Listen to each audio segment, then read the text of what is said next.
Welcome to the Emotional and Mental Health Summit. My name is Dolores Andrew Gavin and I'm your host. I am the founder of The Mythic Fairy, a dedicated children's website for all things emotional health.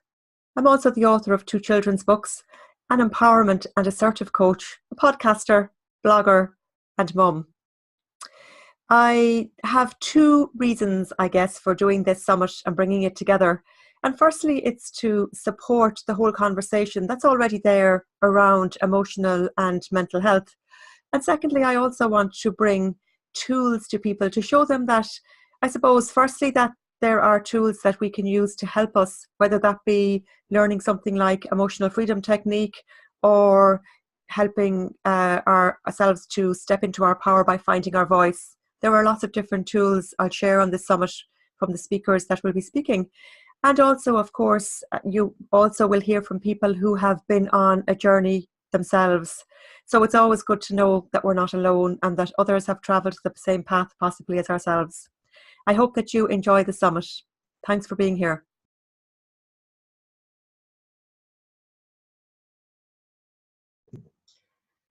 Welcome back to the Emotional and Mental Health Summit. And as promised, I am bringing you tools for different sectors and different areas around mental and emotional health. And today I'm delighted to be joined by Mary Finn, who's the founder of Connect4Work. Mary really takes people on a journey or a pathway, as she so lovely puts it. If somebody has been out of work for a long time, Mary's there to offer a reintegrated pathway back to work. Without further ado, welcome Mary. Thank you, Dolores, and thank you for that lovely introduction. I do see it as a pathway. I worked in a pilot program a number of years back, and it was working with people on illness benefit to try and support them back to the workplace after an illness or an injury-related absence. And then when the time came to the project finishing, I just really wanted it to continue, and I knew there was nobody else doing this. And during the 3 years, I witnessed the frustration that people had of wanting to go back and having barriers, sometimes perceived, actual, maybe sometimes physical, but sometimes it was in their head because they had been away for so long, they just didn't know how they were going to go back to work. But to give an example of one lady, she worked in a shop and she actually stopped going out in her locality because she believed people would see her out there and wouldn't believe and think that she was sick. And she became actually quite introverted into herself after a number of months. You know, she just said to me, I can't go back to work. I don't know how to.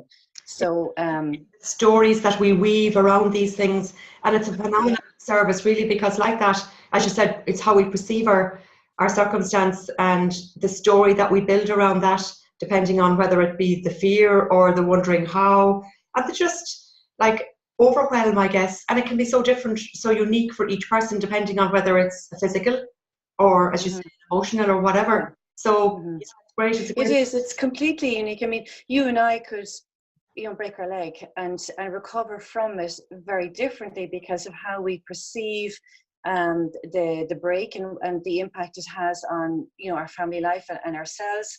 And then how are we going to go back to work? You might work in a very physically challenging environment, whereas I might be quite sedentary and be office based. So for me, going back after a break is not as big a deal, as possibly for you. So, when I go into organizations, they might say, oh, we'll keep you for the complex cases, but it's not about that.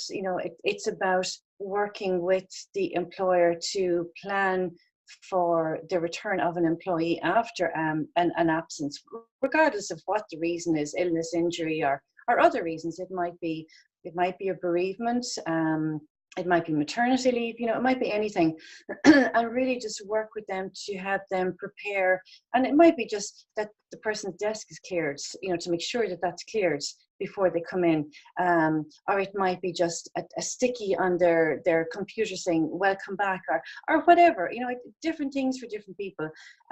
But also very much to work with the person themselves and see what are the barriers physically or perceived, or what are their fears, because there often is a lot of fear in going back, because they might have developed a new routine while they're at home, and now they have to leave that routine and do all of that routine but fit work back into it as well, and that can be a real difficult thing to work around.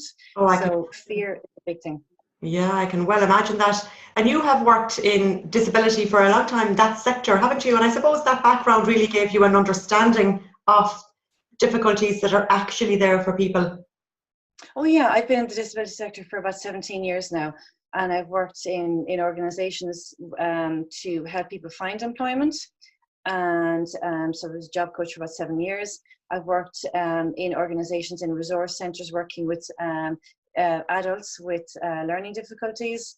I've worked as a tutor and facilitated a course, an access course. And then I spent the nearly 3 years in working on the pilot program, working with people on illness benefit to go back to their own jobs. So this is a very specific to go back to their own job. It's not a job seeking support, because there are lots of organizations to help people find a job. My sole the main purpose of the service is really to work with the organizations to bring back their employee. I think that's so phenomenal, and I think your background really has so much to offer and really weaves very well into what you're doing now, because you can see I suppose, from a lot of different points of view. You can see it from a disability point of view. You can see it from all the different angles, which is phenomenal. So this pilot program you spoke about, Mary, did you do this pilot program on your own? No, it was. I was one of 14 projects, and it was funded through a disability activation fund for just short of 3 years. And there were 2 of us working on the program, and then we had an OT work with us, or an occupational therapist, for about 6 months.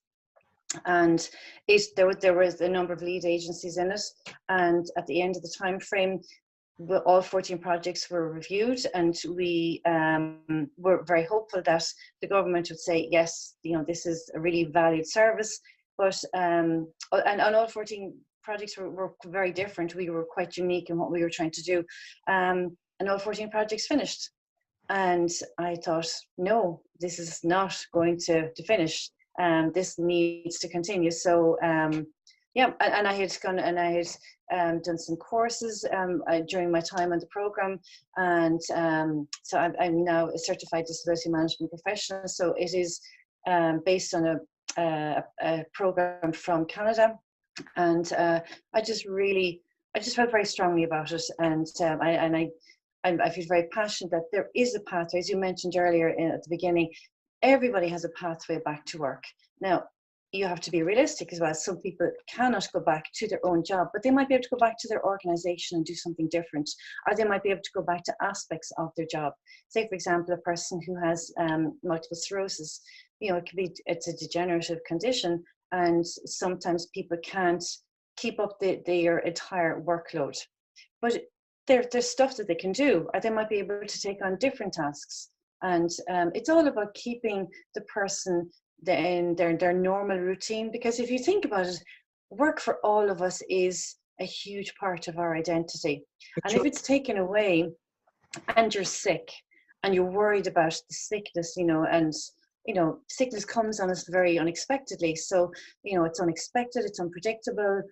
You lose control of your life. So you're trying to get better, you're worried about work, who's doing it, what's changing, can I go back, how am I going to go back, and all of these fears, and you're feeling very, very vulnerable.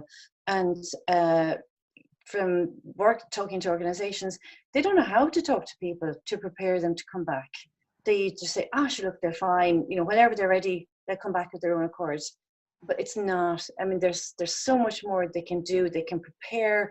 They might maybe a person might need some reasonable accommodations, maybe supports put in place, changes to their workstation. That can all be done. So when the person comes back, they're ready. They don't feel like, oh, I can't do this, and I need help doing that, and can we look at this? It's all done, and it's ready, and it's in place. So there's no time wasted before a person comes back, and they're connected with work the whole time, and they understand understand, and they haven't lost that connection. So they understand what's happening, and that connection isn't there, because if the connection goes, then a person's mental health is impacted.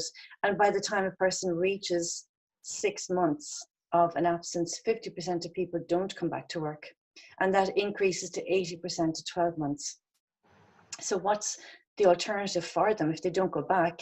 They might have a condition, and then they become, they have to go down, possibly down the route of disability, or they don't have a job anymore because they're not going back.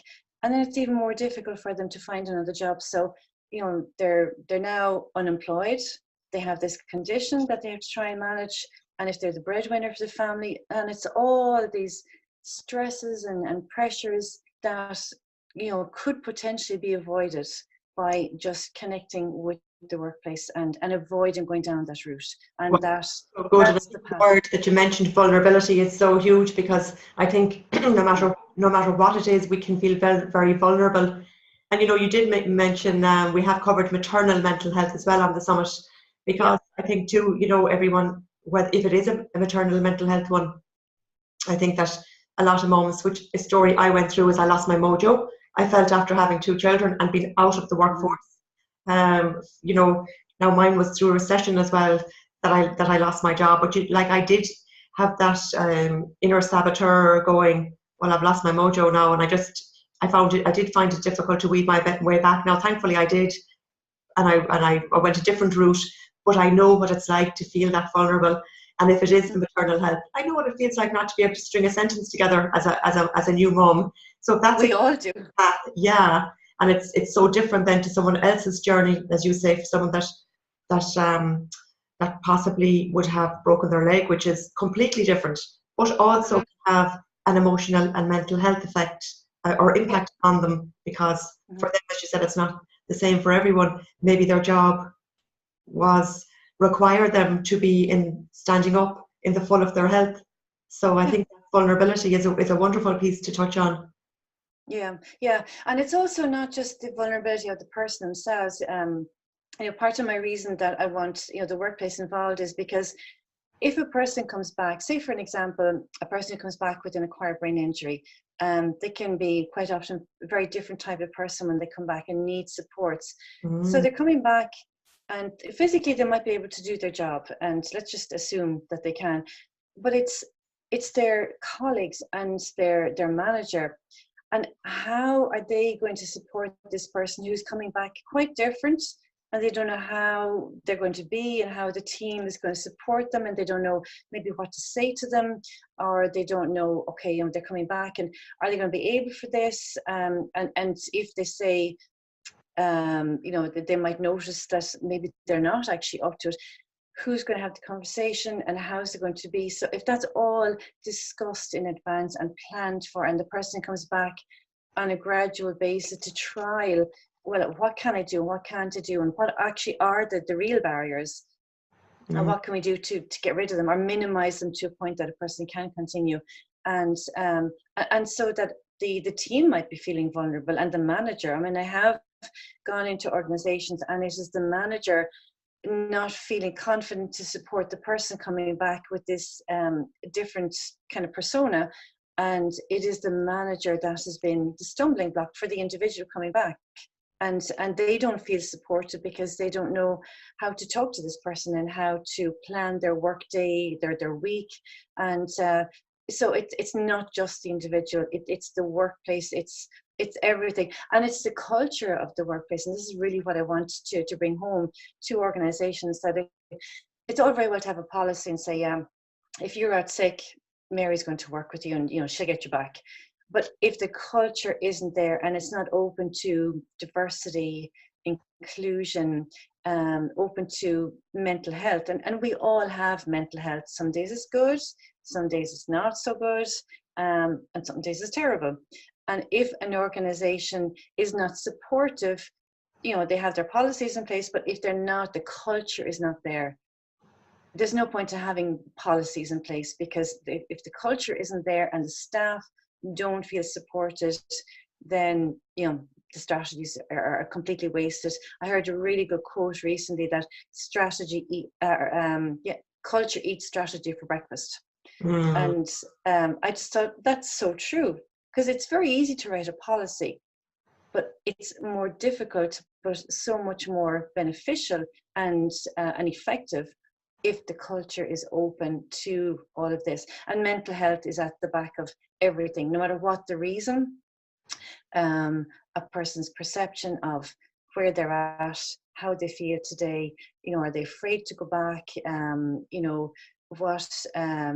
how are they going to go back? And organizations do risk management for lots and lots of different things.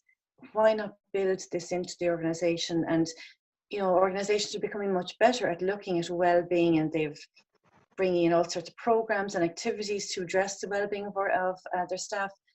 But there's very little being done to address the well-being of their absent staff who are hoping to come back.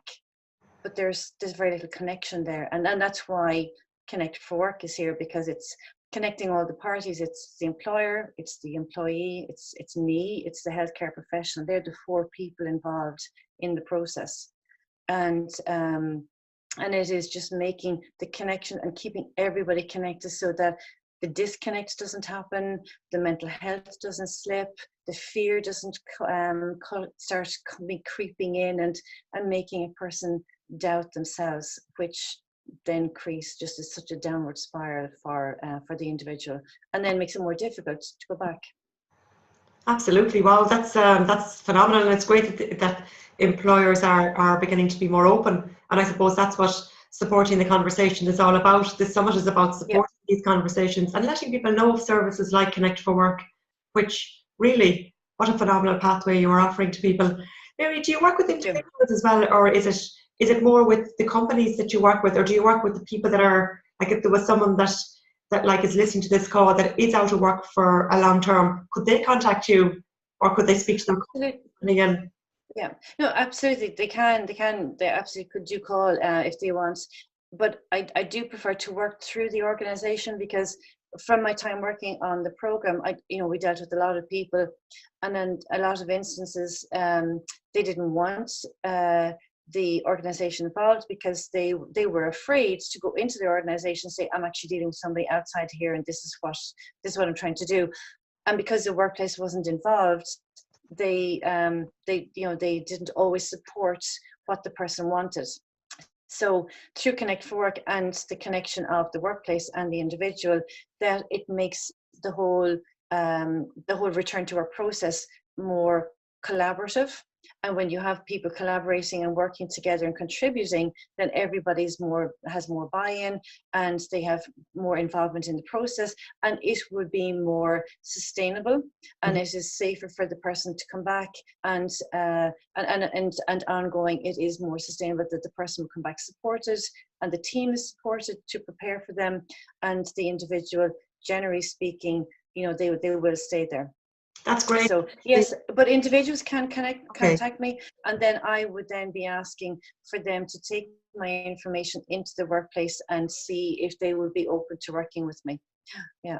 I think that's a lovely approach, as you say. It is better because it's more inclusion.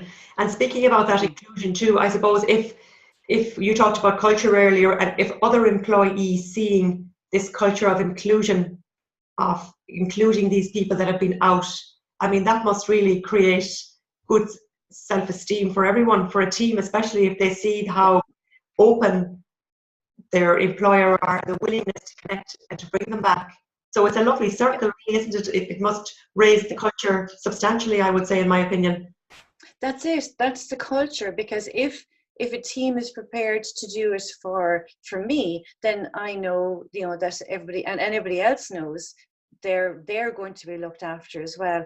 And if it is me coming back and I've had a mental health difficulty, and I can go back to my team and I can talk to my team and I can say, as Barbara Louise said on, I think it was on your first interview, going back to the workplace and saying, I'm not feeling okay today, and not have to describe the whole nitty-gritty of how you feel, but just, I'm not okay today, I'm not great, and the team know, okay, she's not great, and we'll just give her space, or we'll maybe take a workload off her, or we can just say to her, okay, you're not great, what can we do for you? How can we help you today? Don't mind about next week or the week after. It's yes. Yes. Yeah, and that's the culture that I really want to cultivate in an organization through the service of supporting everybody. Because it's okay, the service supports an individual at a given time, but it's the whole overriding culture of the organization to say, yes, we're open to diversity, we're open to inclusion, we're open to mental health, we're supportive, we want our employee back, they're valued to us, and a person will know that. And certainly it has So to have a ripple effect on a person's own individual. If I was part of a team and I saw this inclusive culture, I think definitely for myself, my own mental health, my own emotional health would make it would always make me feel okay to be a little bit vulnerable, knowing that the culture was there to support, because I think support is the huge thing, isn't it? Not feeling supported is the opposite, obviously, but the not feeling supported causes that push and pull, and it causes us to pull back rather than connect. Yes, because then if you know you're not going to be supported, you're not going to open up about mental health. I'll give you an example. There was Macmillan did a cancer support survey in the UK. They did a survey, and of the respondents, 63% said that when they did recover and they were in remission, they went back to work. 63% said that they then found it difficult to remain in work because they were saying, okay, but I've got over the cancer now, I'm back at work. What next? Yeah. And the mental health, of the future for them became so great, and they couldn't talk about work because all people wanted to talk in work was the cancer. The cancer's gone. That's great. You're fine. You're all fixed and you're back and it's brilliant. But didn't want to talk about anything else. And 50% of those 63% of the respondents went out on sick leave, and within 6 months of their going back to work, because they couldn't talk about their mental health. They felt they weren't going to be supported, and found it difficult to talk to the workplace. Thanks, Mary. Thanks for telling us that, because cancer is it's such something that affects so many people. I think it's a wonderful example to give us about the support in place for that. And I guess a lot of it too could come from people not knowing what to say to someone. We know that ourselves, and possibly afraid, pull back because we're afraid to say the wrong thing. But if we're trained around this support and around the culture, and we know that it's okay to talk about it or not, if the person has gone through you and the team and they realise, well, this person doesn't actually wish to speak about it, then everyone's on the same, singing from the same hymn sheet. There's no expectation, I guess, that's going to be where the person coming back expects everyone to be asking them about something.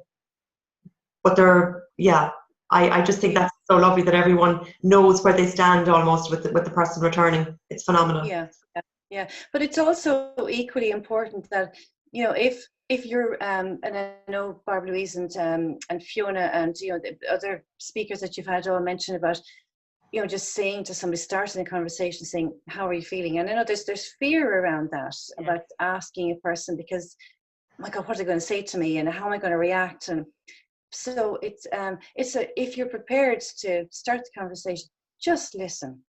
I think we have to remind people, don't say anything, just listen. Let a person say what they need to say. And sometimes you don't need to say anything, but just learn to just listen and just sit there, and don't be listening while you're looking at the computer over there, or you're looking at your watch, or you're thinking, oh, it's lunchtime now, I'm going to go now. Just listen and just be there for the person at that moment in time.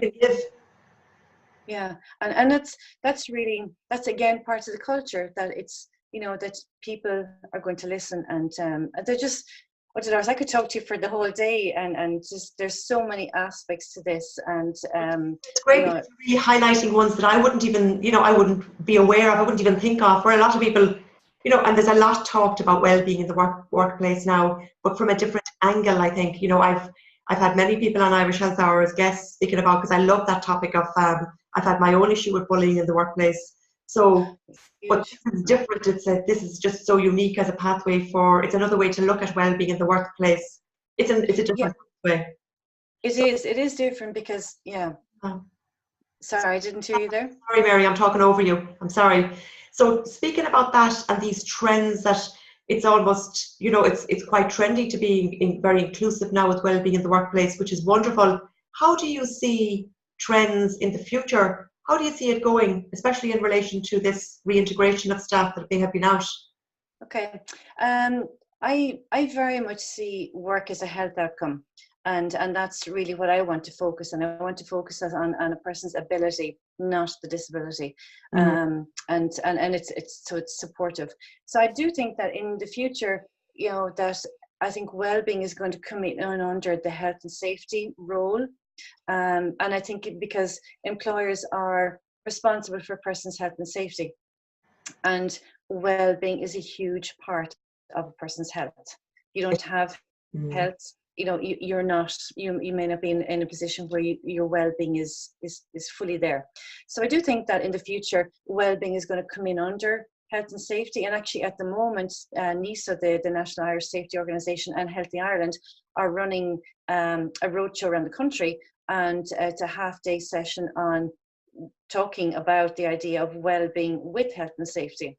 Yeah, so that's already starting, and I do think that it's going to become more ingrained, and I think you will have, the health and safety champions and the well-being champions, I think, are going to have to start working more and more together. They should not be individuals. So I think in the workplace, there's going to be more integration of well-being and health and safety, and hopefully top-down management, driving the whole idea of, that it is all to be brought together. They're not to be separate in future. I think a lot of jobs are changing. I think AI is going to have a huge impact on us, but we still need humans to develop things and to fix things. So jobs that are current now, I think in 5 to 10 years, a lot of them will be gone, but there'll be new jobs coming along, and then people are looking for experiences of different things. So I think that the workforce is changing. We're working longer. We now have a situation where we have 5 generations of people, from the baby boomers to the baby boomers, I should say, to now the Generation Zs coming in, which are the people just leaving college. So you've got to manage expectations right across 5 different generations. And I think there's going to be each of these sections are so different, aren't they? Different expectations. Yeah. I love comparing. They're like archetypes as such. Different. Some come in with all this technology, and they're so kids they know so much, but then they may not have inherited the wisdom from the elders. Let's say, life experience. Such an important part of it as well. Yeah.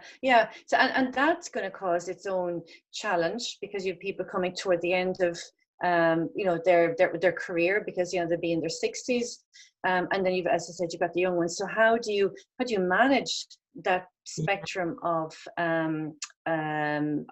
people, and the health that comes with that, and the stresses that that each different age group is going to have. So I do think that the well-being really is just going to underline so much more, because if you don't have healthy employees, then you don't have a business that is going to be sustainable, because you're going to people constantly leaving, there's pressure, and it's just a downward spiral. So so I think for me anyway, and my role is going to be very much integrating health, safety, well-being, and hopefully just ensuring that it can be there as a support. So that's where I think it's going to go. It's phenomenal. I'm so delighted we actually had this conversation for the summit. I really am, because I think it's such an important one, and it's such a unique one in a lot of ways as well. It's not unique to some people that have gone through it, I guess, but it's a service that's there. So, for people. How can people contact you, Mary? Or are you having anything coming up, any workshops, or do you do workshops? Will you let us know how people can contact you and what you can do for them, I guess? Yeah, so it's Connect4Work, so it's Connect and then the number 4 work, so connect4work.ie. On the my contact details, my telephone number is on that. Individuals can certainly contact me. I'm open to talking and working with organizations on it.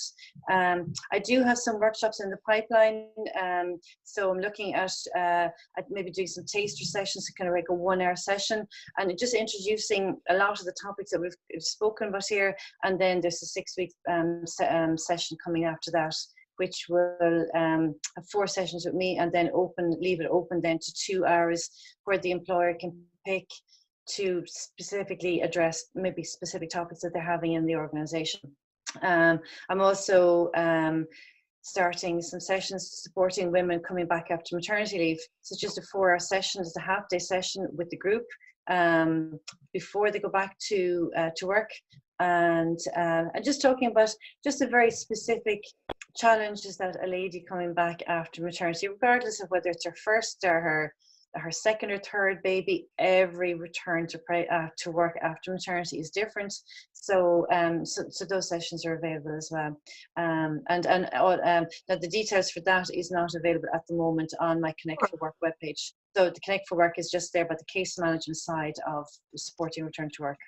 So connect.ie, that's the link I'll put up for people to go visit.